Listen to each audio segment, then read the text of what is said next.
What up, y'all? Back with some more fight predictions this weekend.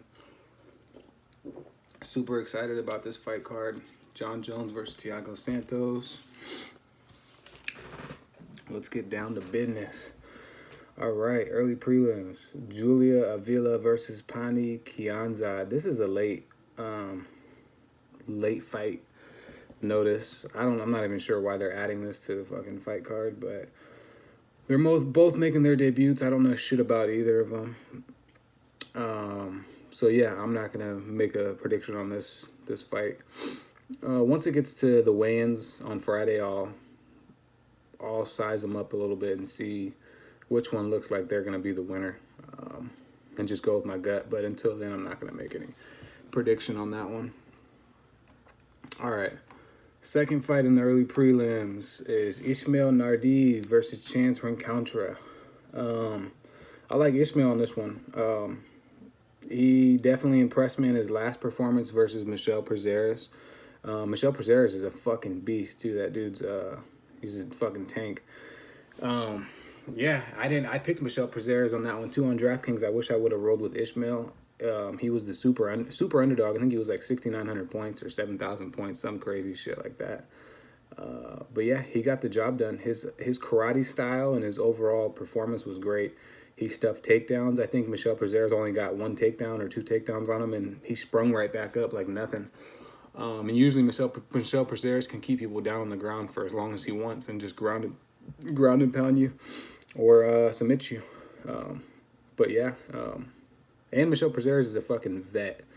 Ishmael, that was his debut, and he looked like he could have been a vet. So, Chance Rencontre, he's a good grappler. His striking's average. I'm not gonna say much about his striking because there's not really much to say. But yeah, I'm rolling with Ishmael on this one. I feel like he'll get the job done. I feel like he'll get the stoppage, probably TKO second round. And Ishmael's his karate background is just like, it's precise when he strikes and shit. Like, he's very accurate with his strikes and knows when not to strike and counter and shit like that. So, yeah, I think he'll definitely win on that one. Next fight, Edmund Shabazz versus Jack Marshman. I don't really have nothing to say about Jack Marshman. His last performance against the other Welsh dude or whatever, I forgot his name. It was kind of dog shit, honestly. He's a low volume striker. He hits hard. He packs a punch. He definitely has cardio. Jack Marshman always has cardio in his fight, so that's a good thing. But I'm rolling with the new guy, man. This up and comer, Edmund Shabazz. I liked his last performance, and then his performance versus Charles Byrd was flawless as well. He can get as many takedowns as he wants too. He's well rounded. He has good ground game, and pretty good striking too. He's kind of got the full package. You're seeing that a lot with these younger generation of fighters. They're starting to have so back then, fighters would only have Muay Thai, or one would just be Brazilian Jiu-Jitsu, but it's really becoming more of mixed martial arts now, where you're seeing these young and upcoming fighters and they're incorporating everything into their fucking style of fighting. And it's working. It's definitely working. You're seeing the new generation pop off right now. And Edmund Shabazz, the only thing I'm worried about is him gassing out. I feel like he could gas out because he has gassed out in some of his previous fights, not in the UFC. So, yeah, but I'm still going to roll with him on this one. I feel like he'll get the job done. Probably a decision, though. Jack Marshman's pretty durable. He's pretty tough. He can eat a punch. So, yeah, Edmund Shabazz by decision. Unanimous. We're going into the prelims. Alejandro Perez, ranked number 14, versus Song Yadong. Song Yadong's a prospect, man. He's a 3-0 in the UFC. He's killing shit. But I'm rolling with the underdog.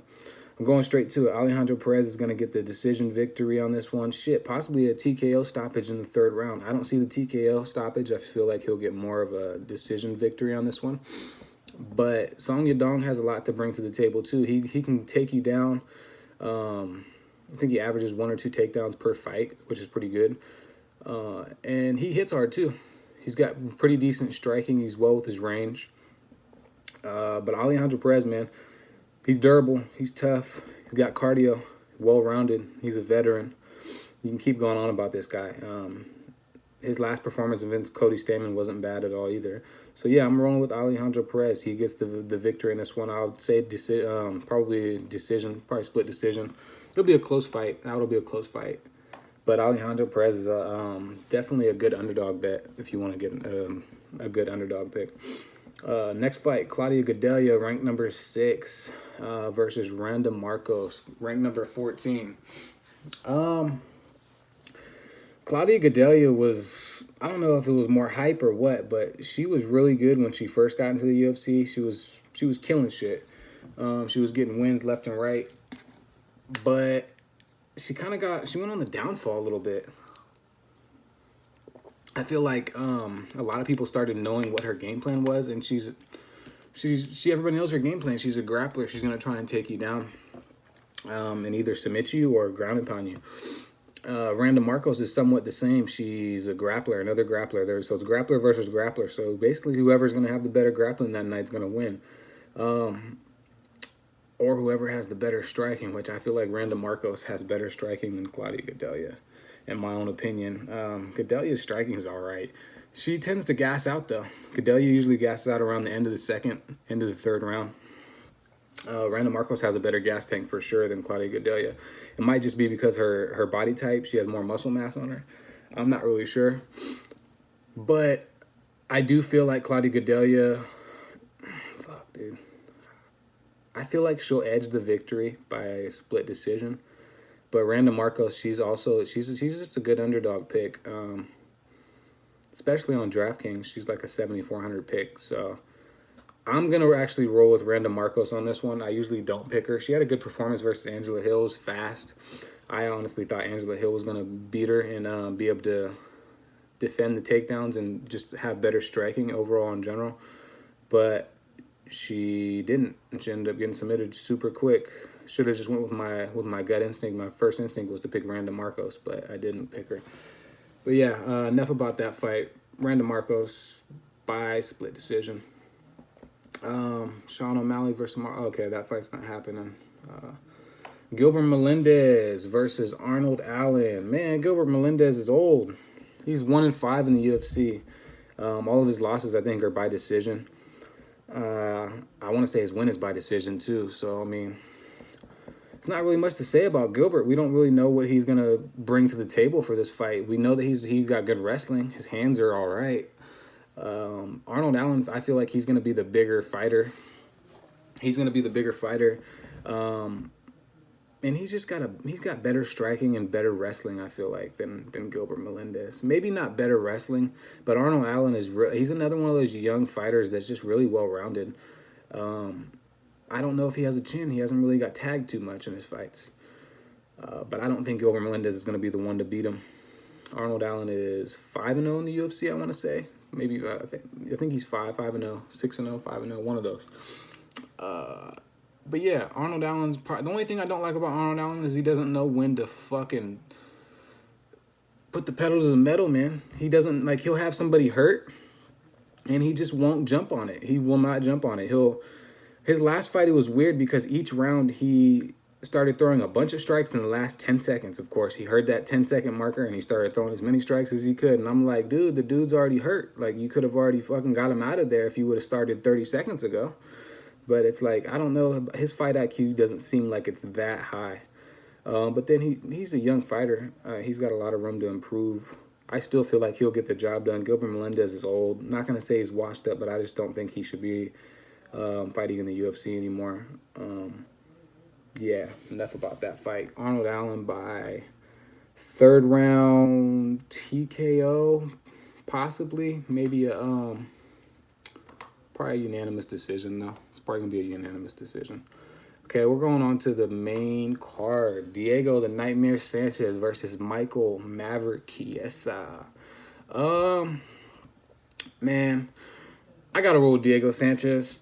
I picked against him in his last fight versus Mickey Gall.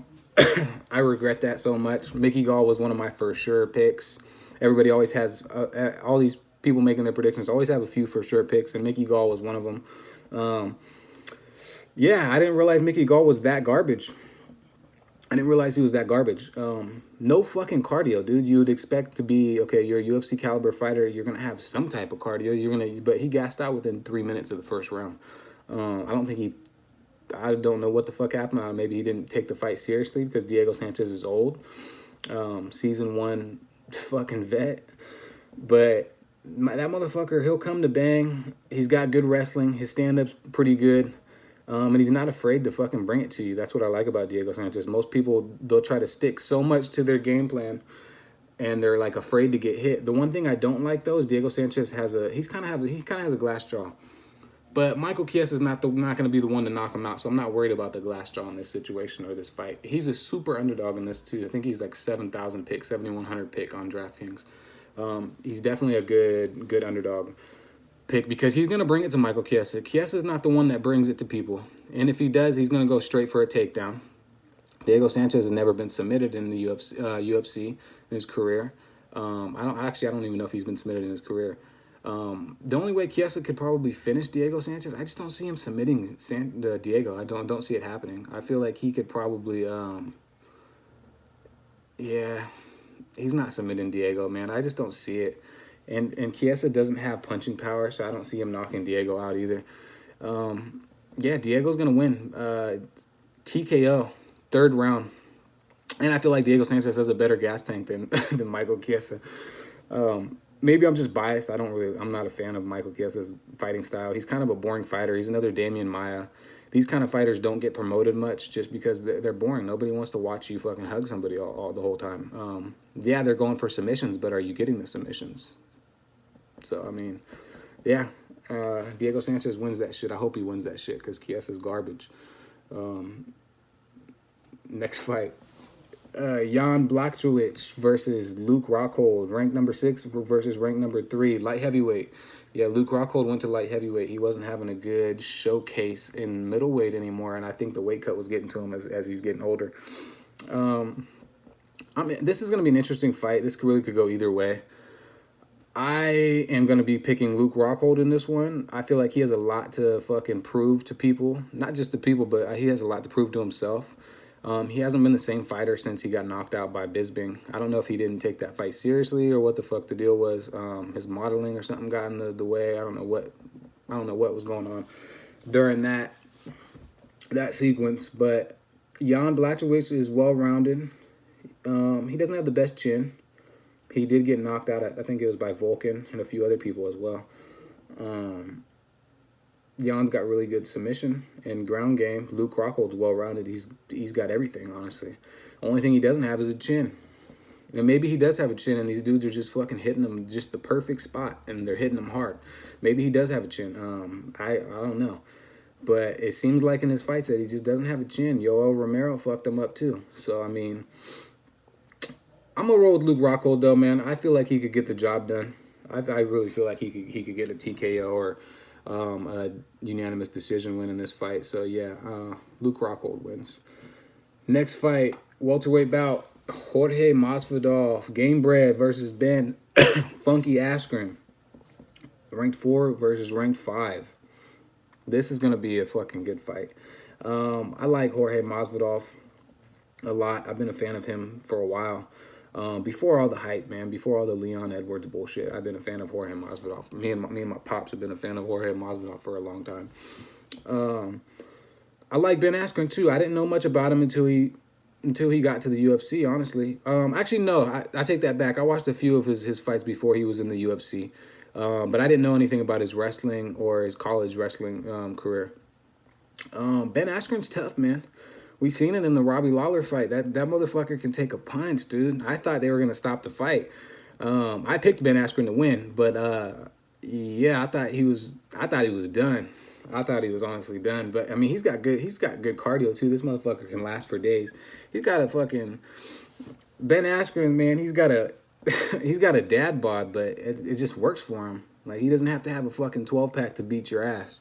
Like, and he doesn't have to have punching power to beat your ass. He's got that fucking old man just grip, that strength where he just fucking, he grabs your ass and he's like an anaconda. He ain't gonna let go. Like, he ain't gonna let go. He's gonna hold your ass down and he's gonna try to beat the shit out of you while you're on the ground. And if he can't beat the shit out of you, he's gonna get a unanimous decision win because you can't do nothing when he grabs you. You just can't. He like suffocates you. You can't do nothing. But I don't think he's gonna be able to do that to Jorge Masvidal. I feel like Gamebred's gonna be able to defend some of the takedowns. But Ben Askren's known to get you in the clinch against the cage, and then he just works on you. He works on you. He works on you, and keeps going. I feel like Masvidal might be able to TKO him.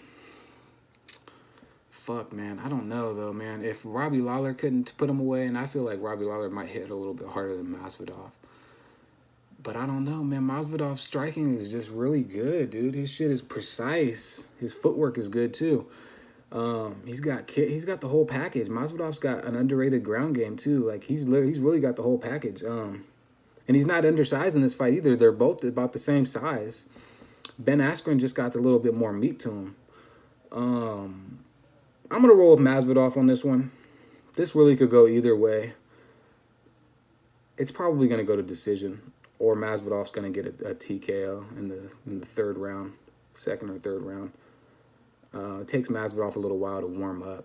Usually the first round, he's just a feeling out process. Some fighters start off fast and some fighters start off slow. He's a slow starter. Ben Askren's a fast starter, and he'll bring it straight to you and try to get you on the ground. But I'm going to roll with Masvidal on that one. Next fight, Amanda Nunez versus Holly Holm. This is a really tough fight to call. Amanda Nunez is a fucking powerhouse. I wouldn't want to get in the ring with her. She fucking put me to sleep. She put most guys to sleep, honestly. Two-time champ. She's just really good. She's well-rounded. She has ground game, too. People forget about her ground game because she doesn't go to the ground that often. Her takedown defense is good, and her fucking her striking is really good. Like, people forget that she has really good ground game. Holly Holm, her kickboxing is outstanding. She's getting older. Man, Nunez is in the early 30s, and Holly Holm's in her late 30s, so that could play a factor. Holly Holm's gonna have to keep the distance in order to even. She could win by points. She could knock her out. She could knock Amanda Nunez out. I would doubt that happens, but she could knock her out with one of her question mark kicks or something crazy. I don't think that's gonna happen. Amanda Nunez has good head movement. She's got good footwork, and she's just bigger, dude. She's beefy. Holly Holm's got a lean frame. Amanda Nunez is beefy, and she's quick. She hits hard and she's quick. Usually you don't see that with those beefy frames. Sometimes the dudes just hit hard or the girls just hit hard, but they don't have that speed. She has speed too. We've seen that with the Cyborg fight. The speed advantage was ridiculous. Holly Holm's gonna be a little bit faster than Cyborg was, I feel like, against Nunez, and she's gonna have to keep that range. They're both the same height. They're both 5'8". This is gonna be a hard fight to pick. Fuck, man. I guess I'm gonna roll with Holly Holm, the underdog. Yeah, Holly Holm by split decision. I'm gonna pick her in this one. I wouldn't mind seeing her get the belt, get the belt back. That'd be kind of cool. Amanda Nunez has been mollywhopping these chicks for a minute now. Next fight, main event: John Jones versus Thiago Santos. Fuck. This is going to be a good fight. John Jones, man, the GOAT. There's not really much else to say about him, but he's the GOAT. He's never lost, man. He's never lost. I heard Dana White's trying to appeal that shit that to make it like a that DQ that he had or whatever for the illegal elbow. I think it was against Matt Hamill or some shit. Who cares about that, though? We all know he didn't lose. John Jones, he's got everything. He's got everything. No one's been able to figure out how to beat this guy. And I don't feel like Thiago Santos has the answer. Yeah, Thiago Santos he's a powerhouse. He kicks really fucking hard. He punches really hard. His kicks are lethal, though, man. His kicks are fucking lethal. I just feel like Thiago's going to be missing a lot. He's not going to be able to connect with John Jones. John Jones' footwork and his overall movement, man, like, it's just too fucking good. It's too good, especially for how big he is. He's a big motherfucker moving around like, he moves around like he's just a lighter fighter, like he's a fucking lightweight or welterweight. He really does. He really moves around like he's just not a heavyweight. I just don't feel like Thiago's going to have the answer for him, and Thiago tends to gas out. if this is a 5-round fight, John Jones is gonna pick him apart. If it even goes to the 4th and 5th rounds, I don't feel like it's going to go to the 4th and 5th rounds. I feel like John Jones is gonna get him out of there. The only thing that I'm worried about is Thiago Santos chopping those fucking legs down, man. John Jones got some bony ass legs. He's got bony legs, man. I'm surprised nobody has made a game plan of just chopping his fucking legs down. Just keep chopping those legs down, dude. Because his legs are scrawny, man. I feel like if you hit him in that sciatic nerve or something like that, like, it's done. I feel like if you hit him in that right spot in his legs, it's done. Like, he ain't gonna be able to continue the fight. But I feel like some people have already tried to chop him down with leg kicks, and he checks those. He checks those bitches. So, I mean, he's just a smart fighter, or he gets out of the way of them. Thiago Santos isn't going to be fast enough. Yeah, he's got power. He could get lucky and connect with John Jones's chin or liver or whatever you want to, wherever he wants to try to get him. But I don't see it happening. I just don't. John Jones wins 2nd round stoppage, TKO. Shit, possibly even a fucking submission. Thiago Santos, he don't really have that ground game, not like John Jones does. John Jones has the wrestling background as well. And he's never, I don't think Thiago hasn't really been to those championship rounds like that. So, yeah, those are my predictions. If you have any thoughts, drop them in the comments. Subscribe to your boy. Yeah, hopefully everybody enjoys the fights this coming up weekend. All right.